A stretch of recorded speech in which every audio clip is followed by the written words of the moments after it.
So, talk about the balance of making a comedy that's suitable for children, but also entertaining for adults, because you really struck that balance with this movie.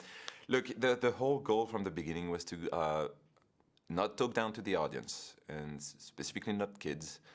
Get a message that the kids would understand, but that was also relevant in terms of, kind of the demographic we live in, the world we live in. And so, but first and foremost, it was really for me to have fun making a film that was a genre film and paying homage to a genre, which is like heist caper, heist action kind of movies, and movies that I always loved and movies that I kind of grew up with as well. And that kind of always was stuck in my heart or brain or wherever somewhere. I think that the Bad Guys was so in line with what I loved to make. And then the script also was quite witty in its dialogue, and really was, very was really talking to adults. And I really wanted that at first, and then the trick was how do you bring a layer in the execution of this film that the kids would be understanding, and would be captured by. And I think that layer was really came down to the visuals of the film. We stylized them. The look of the characters is really funny and really playful and charming, and the animation is also very playful. So it allows for us to play a lot of physical comedy and physical gags while retaining more witty lines and witty dialogue that the adults and situation that the adults would really understand as kind of adult type of humor. And so therefore we wrote that line of sophisticated and stupid in a way, or sophisticated silly, and that kind of appeals to everybody. But honestly, when we previewed the film, even though the plot and the story has those kind of twists and turns, and kids were following it even better than adults, and got Mhm. it even better than the adults, which was great. Well, I don't, I don't have children, and I don't. My brother has a few kids, and so for me, the opportunity was, I have no idea, really how, to engage with kids for more than a day or two. You know what I mean? And they're other people's kids, so it's like, okay, bye. That was just enough. Um, so the idea that we could do this movie that is really a grown up world, in terms of even the movie structure, but still have these basic themes about friendship and about judgment and about some of the things we talked about was exciting, because I think that's the real challenge. Is you want. I mean, I'm very touched by the idea that parents can do something with their kids and not be nervous about it. So I was happy to be part of something that was aiming to provide that. Well, this movie does have so many deep, surprisingly deep things. One that I really loved was sort of this idea that when we're told we're bad, we kind of adopt that as our Yes. identity, right? So, talk about these themes of identity and not finding our self worth in what other people think of us. I think you're absolutely right. It's exactly what I was trying to say, and we were trying to say that. It's like you identify with what the rest of your surroundings, the rest of society projects on you. Doesn't mean it's you. And so that's kind of a self-fulfilling prophecy for these bad guys. It is like, well, we're bad, so I guess we don't have anything else to do but then prove that we're bad, or be or do bad things. But you're not who you are. Uh, you're not necessarily just you. What you are born like doesn't represent who you are. Or what you people project on you doesn't represent who you are. So it really is about stereotyping, and it's about not reading, judging a book by its cover, and it's about like, uh, if you're a good person, if your actions are the right actions, then you're going to be a good person. Like your action define who you are, and not what you're born like, basically.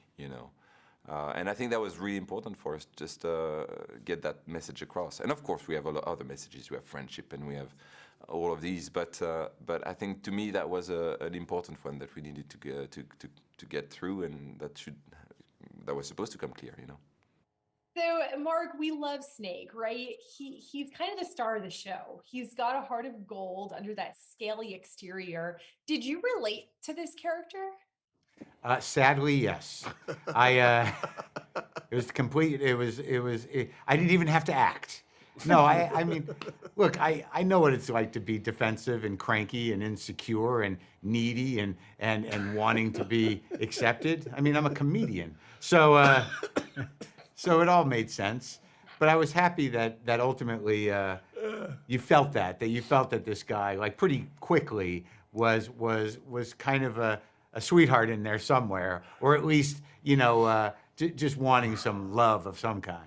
Talk about this theme, especially for adults, of not judging each other based on our scaly exteriors, especially in a social media age where we're all sort of tempted to kind of put this image, out there for the world to see. Well, yeah. Well, I think people forget that whatever they're taking in about anybody, almost, unless it's in their day-to-day life, is just a reaction in a moment. And that person that you're reacting to or judging, has another 23 hours in their day, or 23 and a half hours in their day. You have no idea what anyone's lives are like or what their struggles are. You can always assume that they're equally as challenging as yours, if not more so, and that humans all go through a certain amount of struggle and difficulty, and that you should approach them with empathy as opposed to judgment. And I do think that that's in the movie. Family-friendly movies are hard to come by. It's really hard to find something that parents can sit down and watch with their kids. I would know, right? I've got two Yeah, yeah, little yeah. kids. Of course. So talk about what draws you to making films for this really underserved audience. I think to me it's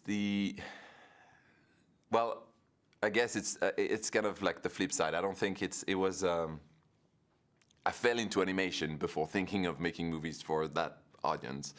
Turns out animation is mostly made for that audience, and because I'm a dad as well, I think it just perfectly converges together.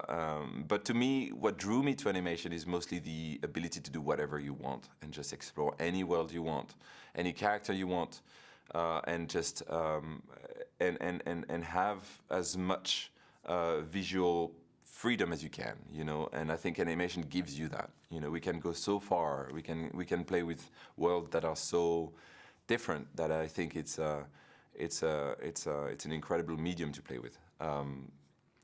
It comes completely from your own imagination. There is nothing grounding it, or kind of framing you too much, And so therefore, that's why I love animation so much. So I came into animation first, and then turns out you're right. You have to serve an audience that's very demanding or specific.